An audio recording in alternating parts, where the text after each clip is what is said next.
রাধে রাধে। জয়দেব গোস্বামী, বিখ্যাত জয়দেব গোস্বামী যিনি গীত গোবিন্দম লিখেছিলেন, তার একটা মজার ঘটনা রয়েছে। তিনি গীত গোবিন্দম লিখেছে এবং জগন্নাথপুরীতে গিয়ে সেখানে যে যারা বস্ত্র সেলাই করে তাদেরকে বলেছিল, বলেন যে আমি তো গীত গোবিন্দম লিখেছি, তো আমি চাইছি এটা জগন্নাথ প্রভুকে অর্পণ করতে। আপনারা একটু কৃপা করে একটা পোশাকে বা একটা বস্ত্রে তা একটু সেলাই করে দিন।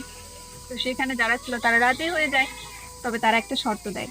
হ্যাঁ ঠিক আছে, আমরা লিখে দিব, সেলাই করে দিব, তবে আপনাকে সেটা গেয়ে শোনাতে হবে। তো জয়দেব গোস্বামী তো আরো আনন্দিত হয়ে যায় যে ঠিক আছে, কোনো সমস্যা নেই। তিনি গাইতে আরম্ভ করেন।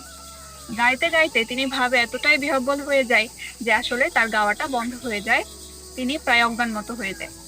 এমন সময় হুট করে কোত্থেকে যেন অল্প বয়সী এক যুবক তার কাছে আসে এবং সেখানে যে তাঁতিরা ছিল তাদেরকে বলে যে আমি হচ্ছি ওর ভাই, আমি ওর হয়ে গাওয়াটা শেষ করে দিচ্ছি, তোমরা সেলাই করতে থাকো।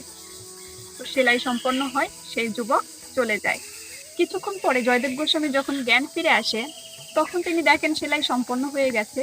তো তাঁতিদেরকে জিজ্ঞাসা করে যে ব্যাপার কি, আমি তো গাইনি, তাহলে আপনারা সেলাই সম্পন্ন? বললো যে আচ্ছা, আপনার ভাই এসেছিল, আপনি জাননি তাতে কি হয়েছে। তো এটা শুনে জয়দেব গোস্বামী কিছুটা অবাক হয়, কারণ তার তো কোনো ভাই নেই। তো তিনি বলেন আমার তো কোনো ভাই নেই। তো পরবর্তীতে সেখানে যে তাঁতিরা ছিল এবং জয়দেব গোস্বামী নিজেও বুঝতে পারেন যে আসলে ওই যুবক আর কেউ ছিল না, ওই যুবক ছিল স্বয়ং জগন্নাথ দেব। তো এমনই ভাবে ভগবান ভক্তের মনোকামনা পূরণ করার জন্য যে কোনো লীলা করতে পারেন, যে কোনো রূপ ধারণ করতে পারেন, শুধু ধৈর্য ধরে অপেক্ষা করতে হয়।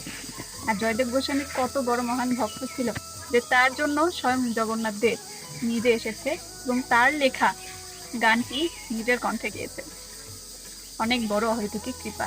তো ধৈর্য ধারণ করুন, ভগবানের কৃপা অবশ্যই বর্ষিত হবে। হরে কৃষ্ণ, রাধে রাধে।